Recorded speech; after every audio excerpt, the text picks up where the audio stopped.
Well, good afternoon, everyone. I'm here today with Dr. Bruce Jones. He's running for a big race here, District 2, County Board of Supervisors. And thanks for being here today, Bruce. And why don't you share with the audience today, those that haven't had a chance to meet you or heard your story, first let them know a little bit about your background. What have you been doing for the past few years or decades? For those of you watching, I'm Dr. Bruce Jones. I'm a conservative candidate running for District 2 supervisor. I'm not a career politician. I'm a retired orthopedic surgeon. Okay. I'm running for office because I want to streamline and clean up our county government. Too many things take too long and are too costly.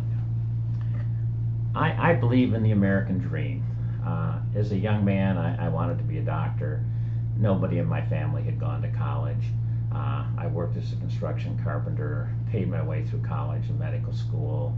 I took a rigorous and lengthy residency in orthopedic surgery because I wanted to be the best surgeon I could be. Sure. And I want to be the best supervisor for my district that I can possibly be. I've done some things that prepare me well for this job.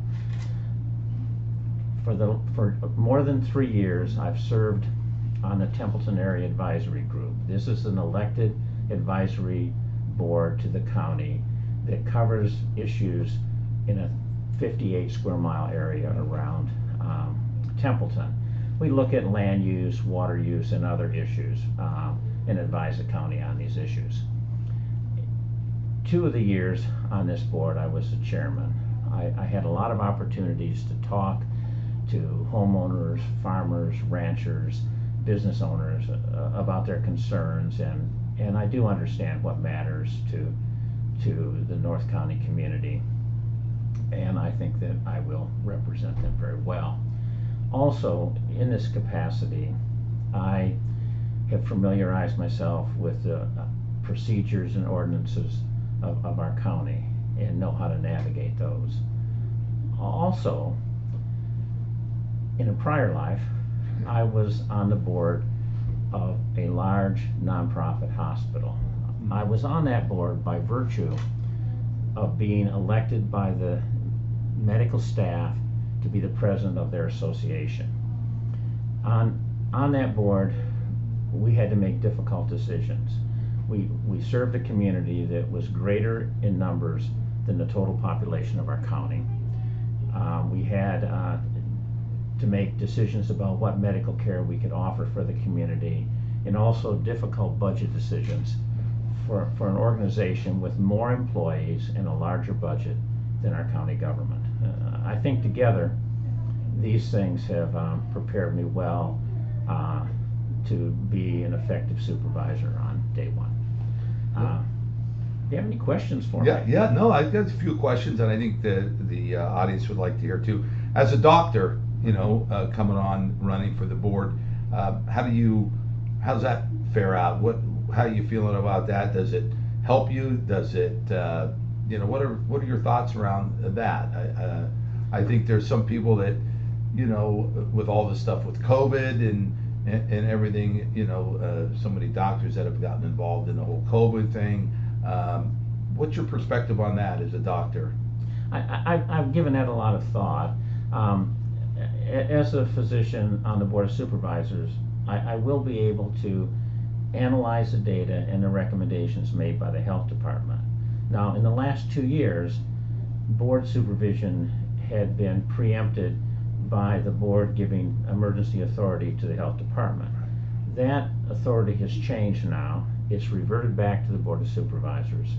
And with oversight authority on healthcare issues, input by someone like me that can analyze things and ask questions and sometimes come up with conclusions different than the leadership in the health department is valuable.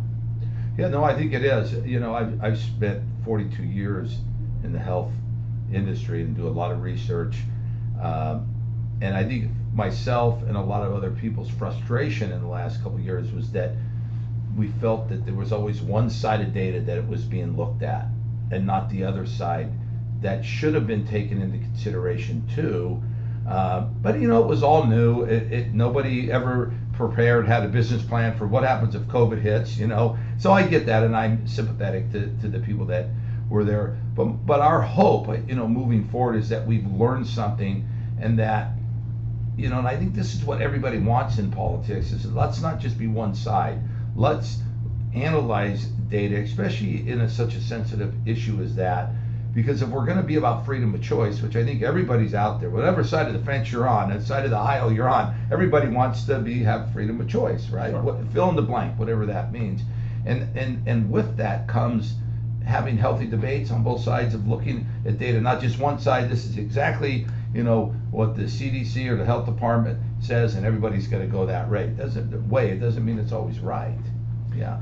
I think that early on in the pandemic, we were marching forward with the only thing to go by, the early 1900s flu epidemic, and, Right. and most of the early recommendations were the same recommendations they used in 1917. But now we have a couple years experience. We do know a lot more, and I think some of the decisions we made in retrospect were not the best decisions. Sure. Prospectively, that was a hard decisions to make. Yeah. And I have lots of charity for the folks that had to make those decisions. But now we have a lot of data. Yeah. And we're not looking at a pandemic from 100 years ago. We're looking at a pandemic from last year. Right. And I think that my input would create a healthy debate about how we move forward. Well, yeah, and I think people appreciate that, and that's what they're looking for, just that healthy debate of, you know, these are big decisions when you're shutting down businesses, closing down schools, and all that stuff. A lot of lives are impacted, and to be able to at least give people a confidence and say, look, we've analyzed everything we can, and you know, these are the best decisions that we can make, and really allowing that public input, you know, at the board level, I think is really, really important too. Yeah. I think elected official oversight on these issues at this point is the right choice. Yeah. So if somebody wants to learn more about you, Bruce, your campaign, what's the best way for them to reach you? Well, I think listen to what I've got to say here. Of course. I think also if you go to my website, jonesforsupervisor.com, there's lots of information on there. There's a position paper on homelessness. There's a list of the issues I think are most important, and a few other things. I think that's a first stop. Also, on Fridays from 2 to 4, I have open office hours at the Republican Center in Atascadero in Adobe Plaza. Okay. And it's a drop in, come in, ask me questions.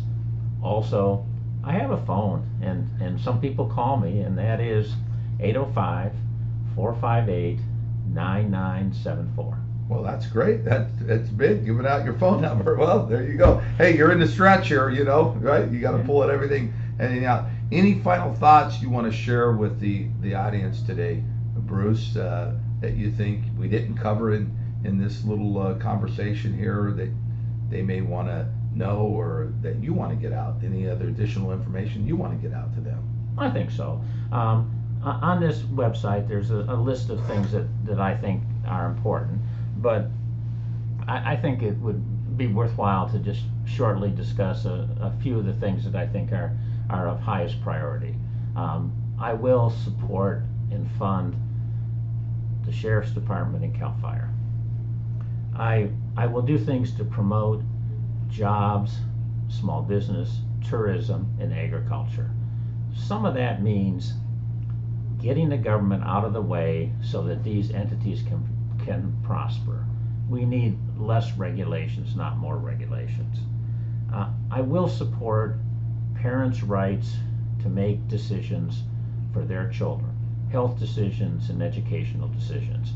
I have a few other things that are important, and my website will address those, and you can also talk to me. I think we need to clean up the planning department process. It takes too long to get projects through. Sometimes processing the projects become a little too political. I will work with the management of planning to try to streamline and make it better. one of the problems there is that there's been this unusually high turnover rate among planners in our department, and I think if we clean up the process, we'll be able to keep long-term, well-qualified ethical employees, and we need to do that. I will work to ban exporting water from our county. I'll work to ban storing water in the underground aquifers, because then the people who put the water in will be the ones that own it, and they'll be able to export it. I will work to keep Diablo Canyon open. We need this for reliable energy. It's a baseline facility. When the wind's not blowing and the sun's not shining, we'll still have electricity. Yeah, that's important. I will work very hard as a supervisor. I have no job or business to compete with, so all my time is available. When I worked as a surgeon, I worked 60 hours a week, and I'm a workaholic, and I'm glad to apply that craziness to representing my neighbors in our county. 3 generations of my family now live in District 2, and I'm married to the love of my life, Joanne. We've been married for almost 53 years. Congratulations. We have 3 adult children and 9 grandchildren. Oh, wow. All right. Are they all on the Central Coast? Or? No, they're all over the country. Scattered over the place. Some of them are here, Yeah. but not all of them. Yeah. And like many American families, my children went where their opportunities were, and some of those opportunities were here. Sure. I do care deeply about this beautiful place we live in, and I want to protect it for future generations. My website is jonesforsupervisor.com. I am Dr. Bruce Jones, the best Bruce for District 2. All right. Thank you. Well, Bruce, thanks for taking time out today to speak to the audience, and we look forward to the rest of the campaign and see where everything lands June 8th, I guess. Thanks for this opportunity. Oh, you're welcome. Okay. Happy to. All right. Bye-bye, everybody.